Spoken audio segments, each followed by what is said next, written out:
천지를 창조하셨다. 맞아요. 그리고 3절로 한번 가볼까요? 3절 말씀을 보시면요, 3절 말씀 읽어주세요. 시작. 네, 지금 이 조명 괜찮습니다. 이대로 계속 유지해 주세요. 자, 하나님이 이르시되 빛이 있으라 하시니 빛이 있었고, 자, 이르시되라고 하니까 무슨 일이 일어났어요? 빛이 있으라 하시니 있었다라는 겁니다. 다음 화면을 가주시면요, 그가 말씀하심에 어떻게 됐어요? 이루어졌어요. 다음 화면 가주세요. 이르시되는 말씀입니다. 근데 그게 어떻게 됐어요? 안 된 게 아니로 그대로 돼요. 하나님이 말씀하시면 안 되는 건 하나도 없습니다. 다 돼요. 사람 말은 안 될 때가 많지만 하나님의 말씀에는 능력이 있기 때문에 그게 그대로 됩니다. 다음 보면요, 이르시되라고 말씀하시자마자 즉각적으로 나타나는 게 하나님의 말씀의 효력입니다. 그리고 바로 동시적으로 일어나는 것이 이 말씀의 능력이에요. 그래서 현대 과학에서는 양자 얽힘이라는 표현을 씁니다. 양자 얽힘이 무엇입니까? 하나의 파장을 공유하고 있는 파동 함수라는 이야기죠. 모든 입자는 하나의 시스템으로 존재하는 겁니다. 그러니까 아무리 멀리 떨어져 있어도 설령 시공간을 초월해서 있다 할지라도 같은 존재, 같은 형상은 그것을 공유하고 있다는 거죠. 자, 그래서 여러분, 마음의 주파수가 맞는 남녀가 만나면 무엇이라고 합니까? 연인이라고 합니다. 마음의 파동이 맞는 거죠. 하나의 함수가 딱 이루어지는 겁니다. 그래서 아무리 멀찍이 있다 하더라도 그 사람만 떠올리면, 지금 벌써 웃는 분들이 몇 분 계신데 입가에 미소가 지어지죠. 그 사람만, 뭐 아닌가요? 오늘 뭐 싸웠어요? 표정이 안 좋은 사람도 있는 것 같은데. 네, 그 사람을 생각하면은 묵상을 할 때 막 기뻐. 입가에. 그게 이제 양자 얽힘입니다.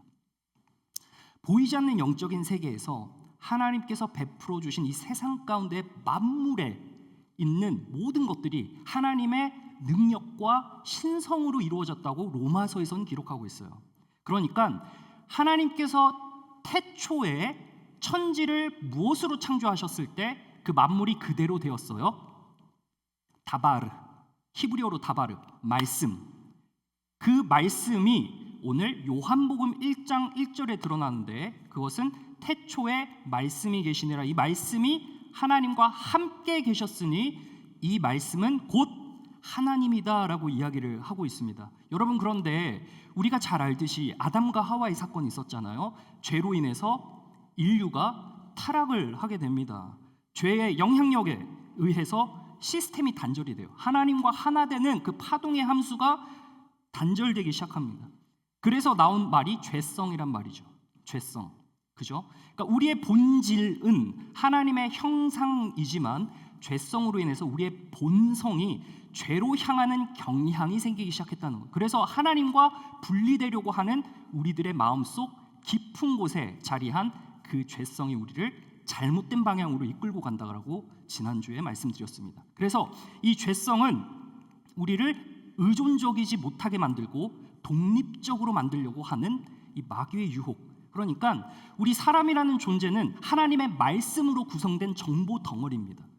DNA가 있죠. 이 안에 새겨진 엄청난 양의 60개조가 넘는 이 DNA가 우리 사람을 형성하고 이루는데, 이 안에 새겨진 정보는 사실상 하나님의 형상이지만 이것이 하나님과 단절되기 시작하면서 잘못된 정보에 더욱더 이끌려서 나아가게 되는 사람이 되었다는 겁니다. 근데 그 예수님께서는 우리의 형상을 다시 원상복구시키기 위해서 이제 오신 거예요. 그리고 그 원상복구시키고자 하시는 하나님이 우리를 다시금 회복시키려고 하신 거죠. 사도행전 17장 한번 보실까요? 한번 읽어봐 주세요. 시작. 이는 사람으로 혹 하나님을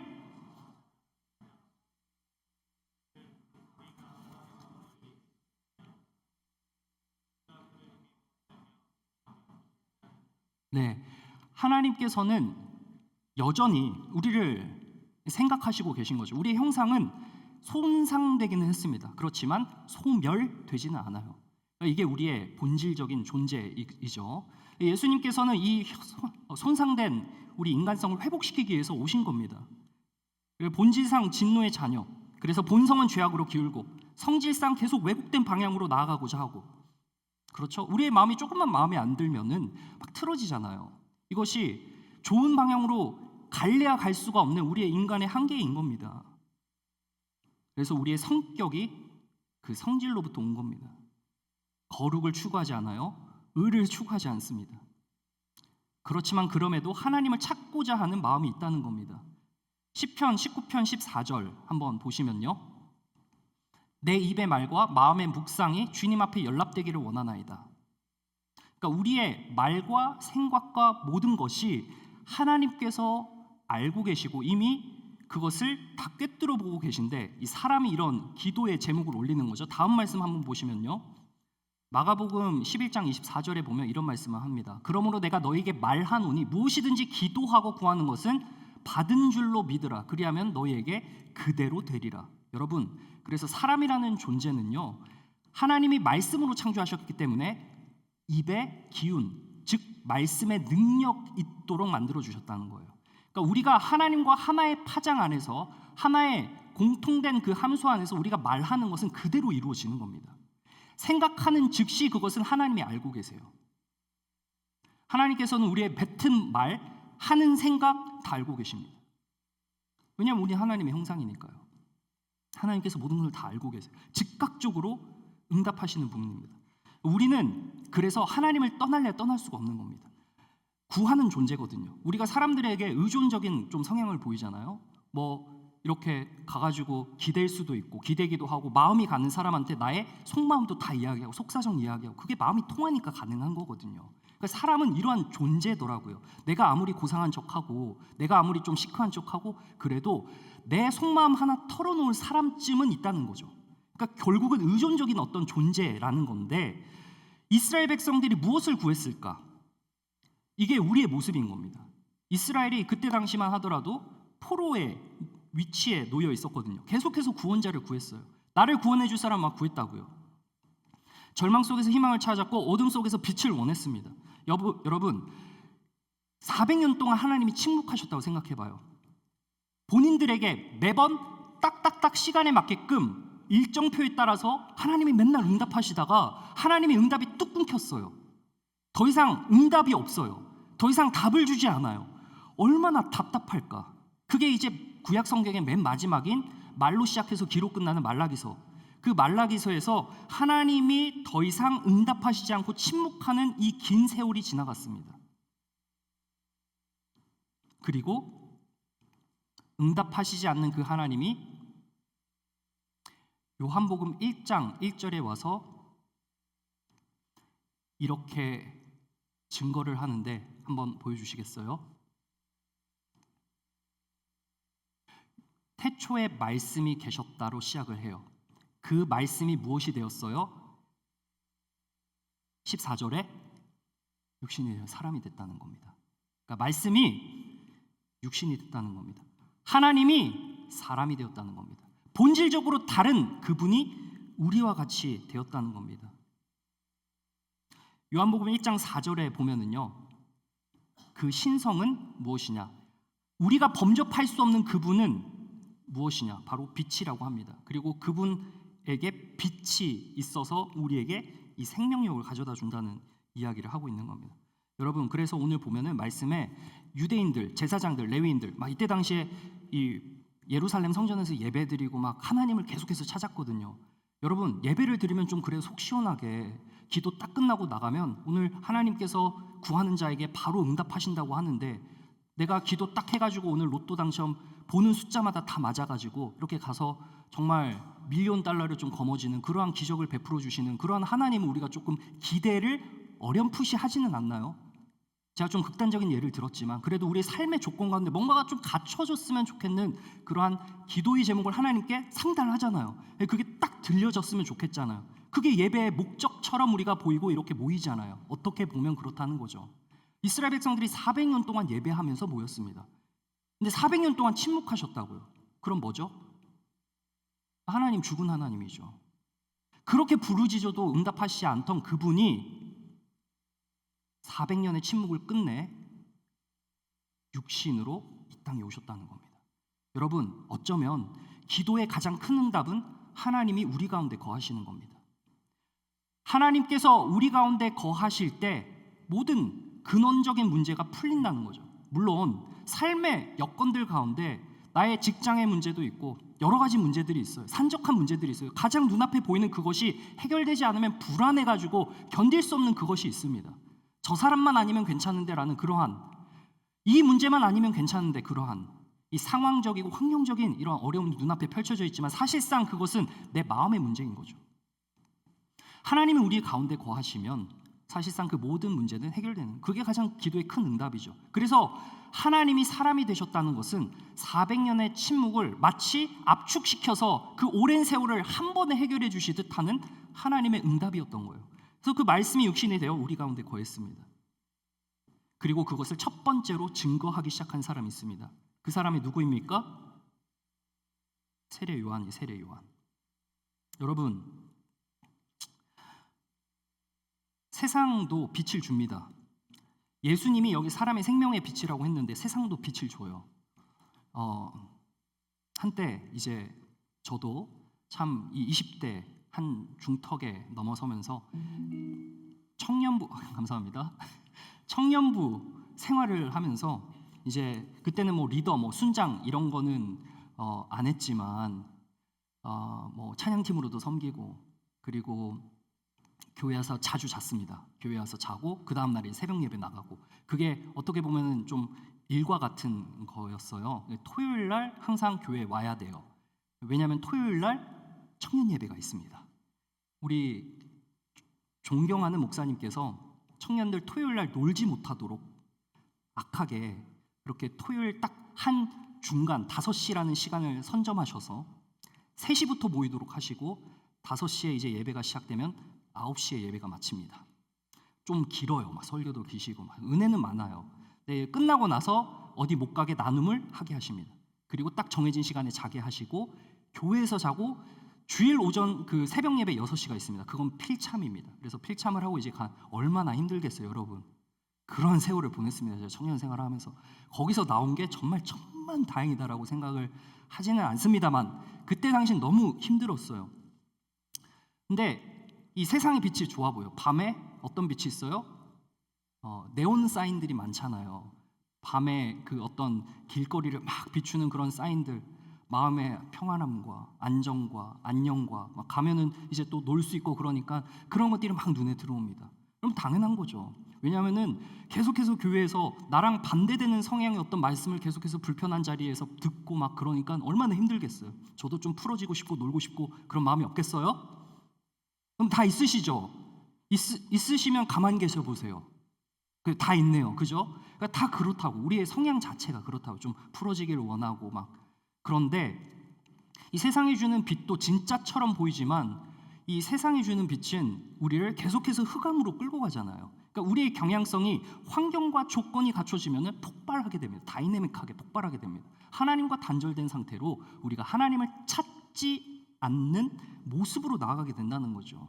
그래서 사도 요한이 이 글을 쓰면서 세례 요한을 전면에 등장시키고 오늘 말씀에서 이런 말을 합니다. 자, 1, 2, 3을 제가 딱 나눌 텐데요. 서론이 꽤 길었습니다. 본론은 짧은 예정입니다. 걱정하지 마십시오. 자, 첫 번째로 가보실게요. 자, 세례 요한이 이제 예수님이 오셨다, 이 땅에 신성을 가지고 오셨다, 그 하나님이 우리를 하나님과 연결시키기 위해서 사람으로 오셨다라는 사실을 담대하게 증거합니다. 오늘 본문 말씀을 한번 아래쪽에 읽어보겠습니다. 시작.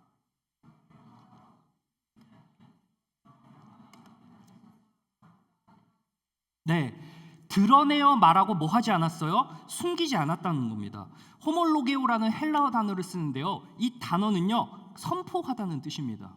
profess, 선포하는 겁니다. 또 있습니다. 고백하다, confess라는 뜻이 있습니다. 그러니까 드러내는 것은 사실상 선포하는 거나 다름없죠. 사람들이 오해하기 시작한 겁니다. 야, 400년 동안 하나님 침묵하셨는데 갑자기 광야에서 듣보잡인 이 세례 요한이 나타나가지고 뭘 하냐? 막 뭔가를 외치기 시작하는 거예요. 그러니까 사람들이 다 기대하기 시작하는 겁니다. 뭐지? 이러면서 뭐 오늘날로 말할 것 같으면 바로 셀럽되지 않았겠어요? 인스타 막 올라가고 야 얘 미쳤다 이러면서 갑자기 로마 막 이렇게 있고 유대인들 다 이렇게 떵떵거리고 있는데 제사장들이 있고 기득권들 다 있고 그런데 세례 요한이 갑자기 막 선포하기 시작하는 겁니다. 뭐에 대해서 선포를 했을까요? 이스라엘 백성들이 다 구하고 있는 거, 다 기도하고 있는 거, 다 바라고 있는 거, 우리를 해방시켜줄 메시아. 여러분 그때 당시에는 메시아가 수많은 메시아들이 있었습니다. 아주 많은 메시아들이 있었습니다. 성경에는 등장하지 않지만 우리가 외경이나 위경에서 보면은 당시에 메시아를 막 열망하는 그러한 이 사상들이 되게 많았어요. 그러니까 모두 다 마음이 똑같은 거야. 우리가 찌들려서 사니까 여러분 우리가 지금 일제 시대에 안 태어난 게 천만다행이지 그때 당시에 태어났을 때 얼마나 다들 이 민중의 어떤 소리들이 다 있었습니까? 들끓고 막 독립, 애국지사들 많이 나오지 않았습니까? 여러분 그러니까 나라가 어딘가에 팔려 있으면은 다 모두 하나같이 열망하는 거는 그거밖에 없잖아요. 독립, 해방 그런 것밖에 없잖아요. 메시아를 다 기다리고 있었어요. 근데 세례 요한이 막 외치기 시작하니까 사람들이 다 오해한 거야. 얘가 진짜 그리스도인가? 얘가 진짜 우리를 구원할 사람인가? 이렇게 생각을 하는 겁니다. 근데 세례 요한은 본인이 그리스도가 아니고 그리스도는 따로 있다라고 이제 이야기를 막 하기 시작하는 겁니다. 여러분, 우리들의 삶 가운데서 우리가 정말로 구하는 바, 우리가 갈망하는 게 뭘까 한번 생각해 보세요. 여러분 혹시 기도 제목 무엇으로 내고 계세요? 제가 기도 제목을 다 듣습니다. 근데 삶의 조건과 환경 그런 대부분의 기도 제목들입니다. 중요합니다. 그걸 위해 기도하셔야 됩니다. 그렇지만 진짜 중요한 것은 예수님이 내 마음속에서 나를 움직이시는 그 사건, 예수님이 내 마음속에 들어오셔서 나를 지배하고 나를 이끌어 가시는 그것이 정말 중요하거든요. 왜냐하면 내가 바라보는 문제의 사건이 아무렇지도 않게 보이기 때문에 물론 너무나 커 보이겠죠. 두렵죠. 그렇지만 그 순간에 나한테 힘을 줄 수 있는 그 분이 내 안에 드러나는 그 사건이 너무나 중요한 겁니다. 세례 요한이 드러내면서 이야기하기 시작했을 때 사람들이 그를 집중합니다. 근데 집중된 그 카메라를 세례 요한은 자기가 받지 않고 그것을 돌립니다. 세례 요한이 3장 4절에서 이런 이야기를 하니까 사람들이 집중한 것 같아요. 뭐라고 이야기를 했죠? 이야기한 게 아니고 모습인데, 자 한번 읽어보겠습니다. 시작. 이 요한은 낙타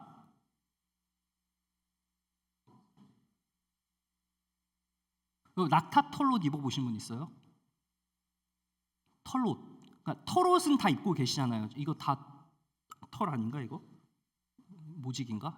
지금 뭐 입고 계시잖아. 아무튼 뭔가 털이잖아. 털. 스웨터. 털 맞나요?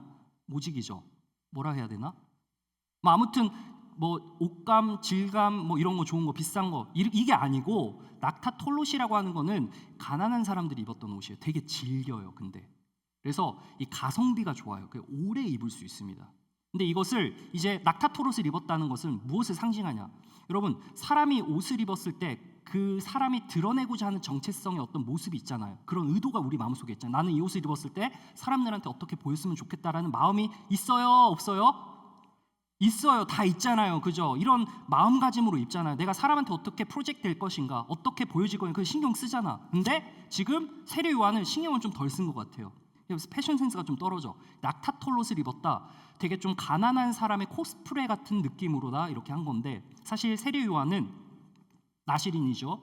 태어날 때부터 하나님께 구별된 사람이었습니다. 그래서 이 가난한 사람의 옷을 입고 마치 선지자가 막 예전에 나라를 잃고 막 떠돌아다니고 정처 없이 이스라엘 백성들이 울면서 막 하나님께 간구하고 부르짖을 때 나타나서 막 설교하면서 외쳤던 사람들, 이 선지자들이라고 해요. 선지자들이 입는 옷입니다. 그러니까 이 선지자들이 이 옷을 입었다는 것은 무엇이냐? 바로 회개한다, 참회한다, 본인들의 잘못을 하나님께 들고 나아간다, 하나님께 돌아간다, 이제 이런 의미를 가지고 있는 겁니다. 소박함을 드러낸 거예요. 근데 음식도 있어요. 음식 뭐 먹었어요? 메뚜기 드셔보신 분? 야생, 뒤에 있네요. 둘이 같이 먹었어요? 우리 미디어 팀 저기 뒤에 우리 세암 리더랑 유연 리더 동시에 이렇게 딱 들어요. 같이 먹어요. 맛있어요? 어때요? 구수해요? 아멘? 거기서 아멘이 나오면 안 되는데 구수한가? 뱀 드셔보신 분 있어요? 뱀. 갑자기 막 눈치 없이 그 그 뱀 당근 뭐 술 먹었어요 뭐 이렇게 들면 안 돼요. 네. 뭐 있나요 또 건강에 좋은 거 건강식 뭐 있는 것 같아요. 아무튼 뭐 바퀴벌레 드셔보신 분 있어요? 바퀴벌레. 네, 여기까지 하겠습니다. 네, 너무 가는 것 같아요. 자, 메뚜기와 석청은 허니예요, 허니, 꿀. 근데 메뚜기와 석청을 먹었다는 것은 요단강가에서 아주 흔하게 찾아서 발견해서 먹을 수 있는 음식인 거예요. 예, 그러니까 지천에 널린 게 메뚜기예요. 지천에 널린 게 꿀인 거죠. 그러니까 소박하게 산 겁니다. 선지자로서 예수 그리스도를 나타내기 위해서 했던 그 사람의 모습이 그런 식으로 드러난 겁니다. 여러분, 우리가 좋은 옷 입고 좋은 음식 먹는 게 죄입니까? 아닙니까? 1번이에요? 2번이에요? 죄입니까? 아닙니까? 2번이에요? 2번이에요? 뭐예요? 2번이에요. 예. 좋은 옷 입고 좋은 음식 먹는다고 그게 죄가 되지는 않습니다. 그런데 한 가지 퀘션 마크를 던져봐야 돼요. 이것이 사람들이 보았을 때 하나님을 드러내는 어떤 삶의 모습이라고 볼 수 있을까라고 생각한다면 우리가 그것이 목적이 될 수 없다는 것을 바로 직감적으로 알 수 있게 되죠. 세상은 뭐죠? 좋은 옷과 좋은 음식 먹으려고 사는 거 아니에요? 거기에 목적이 있는 거 아니에요? 거기에 열광하잖아요. 그런데 400년 만에 끊겨졌던 그 와이파이를 다시 연결시키는 선두주자로 나선 세례 요한이 말을 던짐으로 인해서 그 말씨가 효력이 있도록 하기 위해서 그가 드러냈던 모습이 있다는 겁니다. 여러분, 카메라 초점, 우리 사진을 찍을 때 제가 약간 초점을 잘 못 맞추는데 이렇게 뭐 어디 있지? 아, 저 있구나. 예, 핸드폰 딱 해가지고 이렇게 딱 해서 이렇게 딱 누르면 이게 이렇게 되더라고요. 또 이렇게 하면 또 이게 확대가 되고 또 이렇게 하면은 이제 이렇게 줌 아웃도 되고 이러더라고요. 신기해요, 카메라가. 근데 여기 있는 사람을 찍으려고 예를 들어 지은 간사님 찍으려고 이렇게 하는데 제가 카메라를 손 검지를 여기 위에다가 이렇게 딱 하면 어떻게 될까요? 포커스가 안 맞아요. 초점이 안 맞아요. 그러니까 중심에 있는 인물이 흐려지고 뒤에 있는 배경이 이제 선명해지는 거죠. 여러분, 세례 요한은 마치 이런 거와 같아요. 세례 요한이 본인이 막 하나님의 말씀을 증거하면서 사람들의 관심과 이목을 집중했어요. 보니까 되게 남루해. 별거 없어 보여. 그런데 세례 요한이 자기가 뭔가 이렇게 메시아처럼 보이는 그 순간을 사람들이 딱 막 이렇게 얘기를 하니까 직감하고 바로 그 카메라 렌즈를 돌려버리는 거예요. 주민을 다시 이렇게 찍는 거예요. 내가 아니라 예수님께서 드디어 이 땅에 신성을 가지고 오셨다. 예수님께서 끊겼던 400년의 그 슬픈 비애와 고통의 순간들을 아시고 공감하시려 신의 아들인 신이 사람의 아들로 육신을 입고 오셨다는 것을 이제 막 드러내기 시작하는 겁니다. 여러분, 우리 가운데 오신 예수님, 우리 마음 가운데 역사하시는 예수님은 오늘 우리를 통해서 하나님께 영광을 올려드리고 우리의 삶을 통해서 하나님이 찬송받으신다는 사실을 기억할 때 우리의 초점은 세상이 될 수가 없는 겁니다. 우리의 초점과 목적이 좋은 음식과 좋은 옷이 될 수 없는 겁니다. 그것을 하지 말라는 게 아니라요, 그것을 자랑하는 데 혈안인 세상의 가치에 동조해서 따라가면은 안 된다는 겁니다. 왜냐하면은 그 길은 명확해요. 하나님과 단절만 부추길 뿐입니다.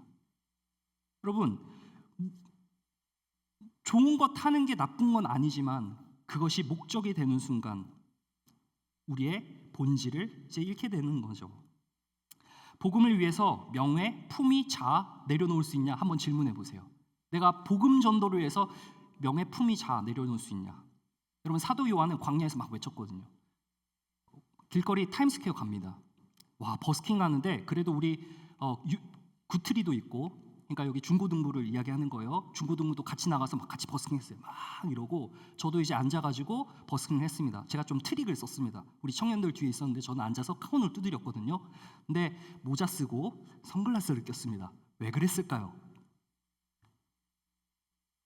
추측이 안 되세요? 얼굴이 팔릴까 봐.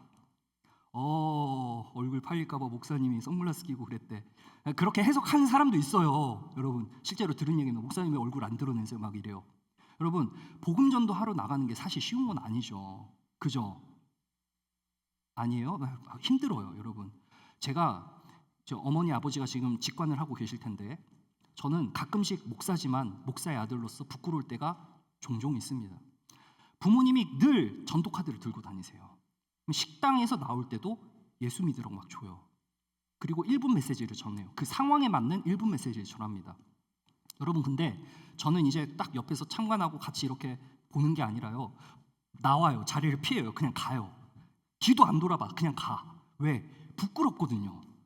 거기서 그러고 있는 게 옆 사람들 불편하잖아요. 여러분 안 느껴지세요? 갑자기 내 친구랑 이렇게 얘기를 하고 있다가 예를 들어서 저기 누구야? 저기 그 리아 자매랑 재용 형제랑 이제 맛있는 거 먹고 있다가 나가는데 갑자기 재용 형제한테 성령의 불이 빡 떨어져가지고 저 사람 내가 전도하겠다 해가지고 갑자기 강용 그 명함 사이즈 카드 있죠? 그 딱 꺼내가지고 가서 예수 믿고 천국 가세요. 예수님만이 우리의 유일한 길이요 진리요 생명이시면 하면 리아가 옆에서 어떻게 반응할까요? 어떻게 반응하실 거예요? 도망가지 않을까요? 같이 하실래요? 같이 해요? 부끄럽잖아. 솔직히 그런 심정이 있다고요. 그러니까 담력이 필요한데 이게 너무나 어려운 거예요. 그러니까 우리의 삶 가운데서 무언가를 하지 않았던 것을 하는 것은 너무나 어려운 일입니다. 세례 요한은 익숙하죠. 어렸을 때부터 구별된 삶으로 살아갔던 자입니다. 그래서 이러한 예수님을 드러내는 삶의 모습으로 나아갔다는 겁니다. 여러분, 우리가 사실 이 세대는 우리 포장에 너무나도 열중해 있고 치중해 있는 그런 세대인지도 모르겠습니다. 그렇잖아요? 뭐 저부터 포함해서 다 포장이 너무나도 화려합니다. 그죠? 근데 다 이렇게 풀어보면은 사실상 이 안에는 그늘진 면도 있고 어두운 면도 있고 들키고 싶지 않은 그런 면들도 있다는 거죠. 그러니까 우리가 빛 가운데로 나간다는 건 사실 불편한 진실을 마주해야 된다는 것과 동일한 거죠. 예수님은 빛인데 그냥 빛이 아니라 사람들의 빛입니다. 근데 그 앞에 붙은 수식어가 생명입니다. 나아가면 불편하지만 생명이 찾아옵니다. 다시 파동의 수가 맞춰집니다. 단절된 관계가 다시 회복되기 시작하는 겁니다. 사람에게 이러한 축복이 임했다는 것을 세례 요한이 앞서서 증거하기 시작했다는 겁니다. 사랑하는 청년 여러분, 우리가 참 빛을 말로 선포하면서 하기에는 다소 조금은 부끄러울 수 있지만 우리의 삶 가운데서 드러내는 모습이 세상과는 그렇게 짝을 이루면서 나아가지 않기를 저는 바라는 것이죠. 세상도 빛을 똑같이 비춥니다. 심야의 네온 사인 말씀드렸습니다. 올바른 방향성이 아닙니다. 어둠과 짝하는 빛입니다. 그것은 어둠과 짝하는 빛에서 헤어나와야 됩니다. 자, 두 번째로 가시면요, 드러내고 숨기지 않았던 그 세례 요한이 이제 무언가를 외치기 시작해요. 광야에서 외치는 자의 소리다라고 이야기를 하는데 한번 읽어보겠습니다. 시작. 이르되 나는 선지자라.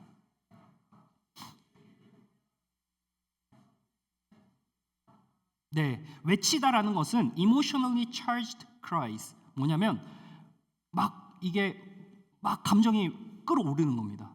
여러분 어제 재밌게 보셨어요?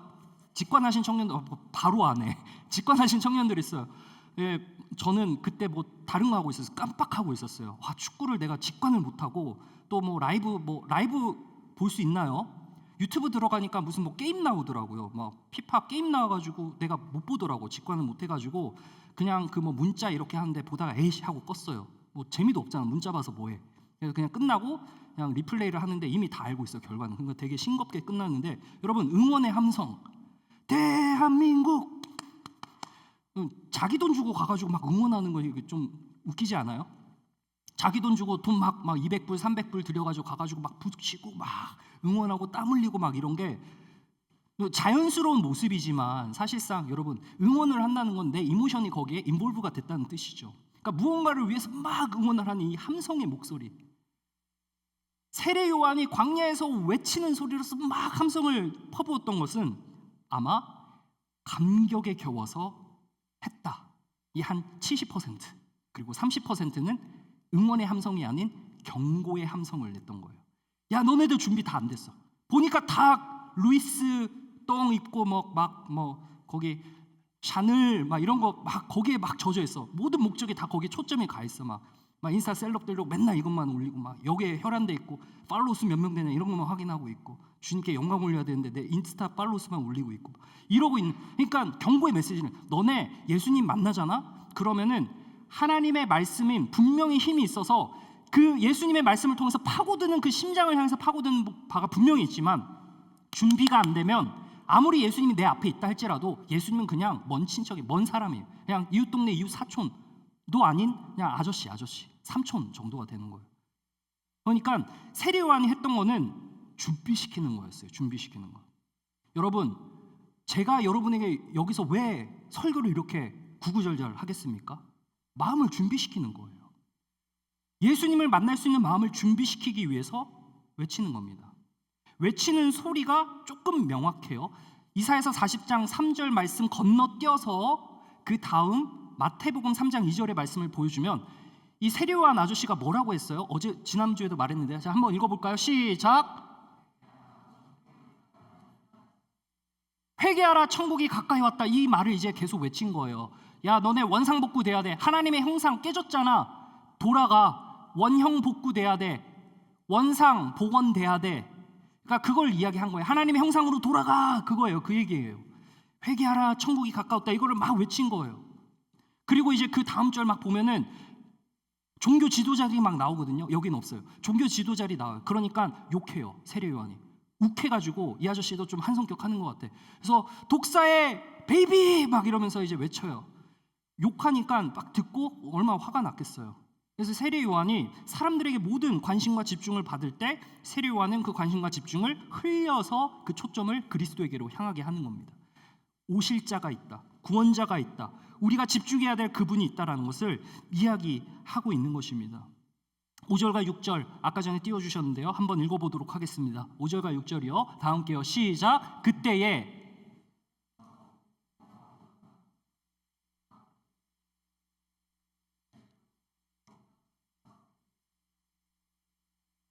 엄청난 사건이 일어납니다. 희망이 없었던 이스라엘 땅에 광야라는 곳에서 외치니까 그 공명의 소리가 사람들의 심령을 깨우기 시작합니다. 저게 뭘까?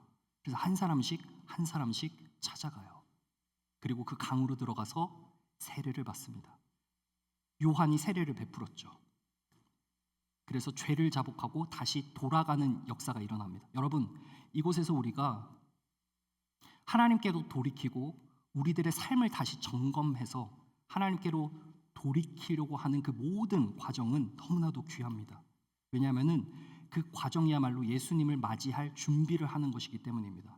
당시에는 오신 예수님을 맞이하기 위해서, 준비하기 위해서 그분을 만나야 역사가 일어나니까 준비가 되지 않으면 역사가 안 일어나요. 아마 여기서 죄를 자복한 사람들은 다 예수님 만났을 거예요. 예수님은 실제적으로 만나고 영접했을 겁니다. 그러나 여기서 자복하지 않은 사람들은 그 확률이 좀 떨어지겠죠. 마찬가지 우리도 오실 예수님을 기다리고 있습니다. 그죠?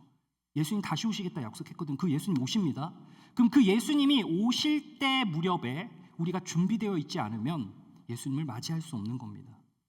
그래서 베드로후서 3장 9절과 10절의 말씀에서는 너무나도 중요한 이야기를 하고 있습니다.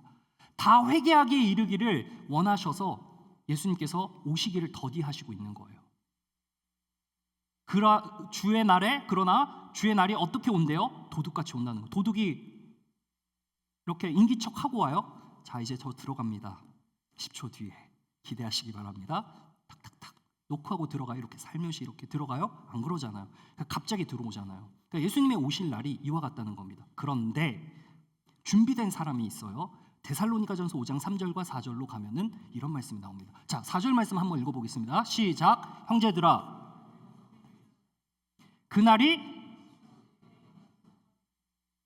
너희에게 임하지 못하리니. 자, 5절 말씀 다 함께요. 시작. 너희는 다 빛의 아들이요 낮의 아들이라. 그러니까 준비된 사람은 그 날이 도둑같이 임하지 않는다는 겁니다. 대비할 수 있다는 겁니다.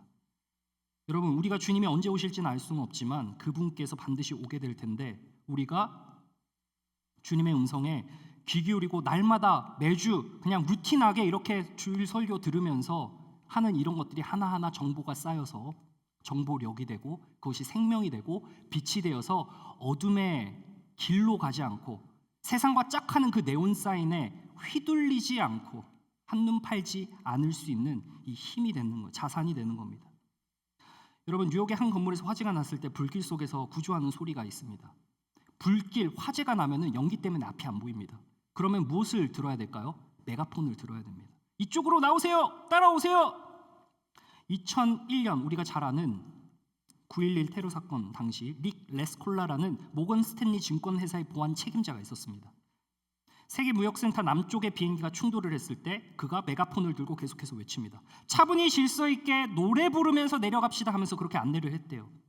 그 외침 덕분에 2,700명 이상의 직원이 안전히 탈출을 하게 되었고요. 그분은 건물이 붕괴되면서 그곳에서 순직하셨다고 합니다. 여러분, 메가폰, 보이지 않을 때 사람들에게 외치는 자의 소리 되는 것 너무나도 중요합니다. 여러분, 이것이 우리의 삶 가운데서도 어쩌면 우리 지인들에게, 우리 친구들에게 작은 복음의 메가폰이 되어서 그들에게 예수님을 만날 수 있도록, 예수님께 돌이킬 수 있도록 할 수 있는 것, 이 밑바탕이 되는 것은 바로 그 모습입니다. 그 앞서서 우리가 복음대로 살아내는 그 모습일 것입니다.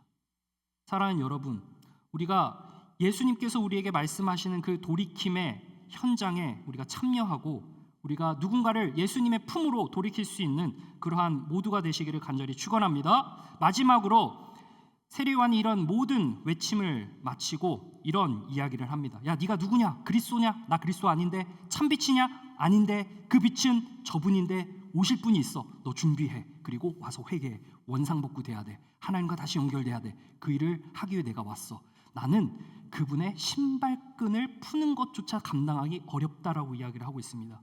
여러분, 우리의 모습은 어쩌면 사역을 하다 보면 전면에 내세워지기도 하고 복음의 스피커폰이 되면은 뭐 교회에서는 아무래도 뭐 중직을 맡을 수도 있고 또 어딘가에 입김이 센 사람이 영향력이 어느 정도 있으니까요.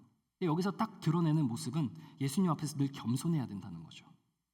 신앙적인 태도는 겸손함입니다, 여러분. 겸손함으로 나타나는 겁니다.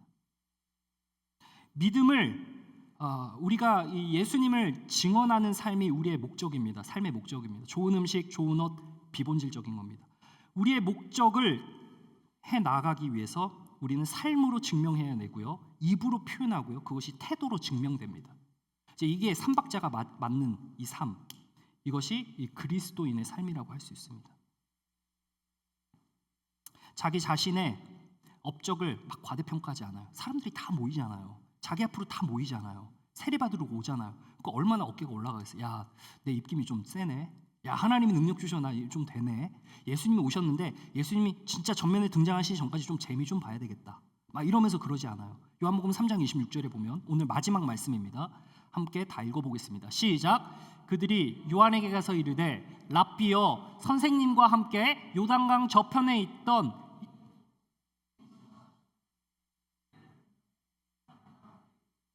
세례 요한의 제자가 생길 정도로 세례 요한이 셀럽이 됐습니다. 나름의 영향력이 생긴 거죠. 그런데 그곳에서 요단강 건너편에 예수님께서 이제 사역을 하시기 시작하니까 사람들이 다 글로 가는 거예요. 여러분, 얼마나 배가 아프겠어요. 옆집에 장사가 잘 된다고 생각해봐요. 딱 했는데 사람들이 다 빠져나가. 그러면 얼마나 마음이 아프겠어요. 그죠? 근데 뭐라고 합니까? 30절에 가면요, 여긴 없는데요, 나는 쇠하여야 하고 그는 increase, 흥하여야 한다라고 한 겁니다. 여러분, 우리의 삶은 어쩌면 이러한 삶의 이 과정들을 거쳐가 결국 나라는 사람이 하나님 앞에서 존귀히 여김을 받고 쓰임을 받는다는 것은 나에게 초점이 맞춰진 나의 삶을 하나님께로 옮기는 것, 예수님께로 옮기는 것입니다. 그 사람이 나를 통해서 내가 조금씩 흐려지고 예수님이 조금씩 밝아지는 그러한 삶을 보게 되는 것이 그리스도인의 삶입니다. 여러분, 우리가 이것을 위하여서 광야라는 이 훈련의 장소에 서게 됩니다. 어려움도 찾아오고요, 시련도 찾아옵니다. 그게 있어야지 우리가 예수님을 찾습니다. 그게 있어야지 우리가 하나님께로 가까이 갈 거라는 것을 본성적으로, 본질적으로 주님께서는 다 알고 계십니다. 그렇기 때문에 그런 어려움을 허락하시는 겁니다.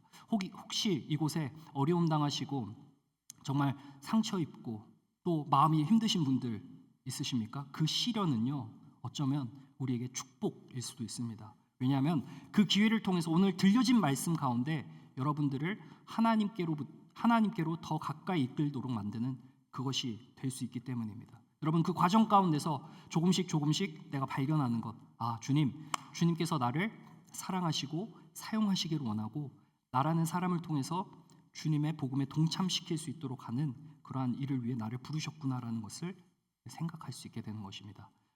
목사님, 좀 손해 같아 보입니다. 아니, 주님께로 이끌기 위해서 내가 이 고생을 해야 됩니까? 여러분, 요한계시록 3장 20절에 보면은요, 주님께서 끊임없이 우리에게 마음에 노크를 하고 계십니다.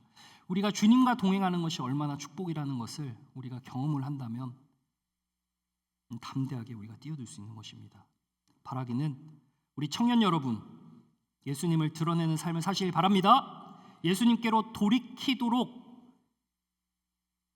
여러분이 먼저 돌이키시고 우리가 먼저 돌이켜서 우리 지인들을 주님께로 돌이킬 수 있는 그런 통로가 되시길 바랍니다. 마지막으로 끝까지 예수님 앞에 겸손함을 유지하며 나아가는 저와 여러분 되실 주님의 이름 축원합니다. 기도하겠습니다.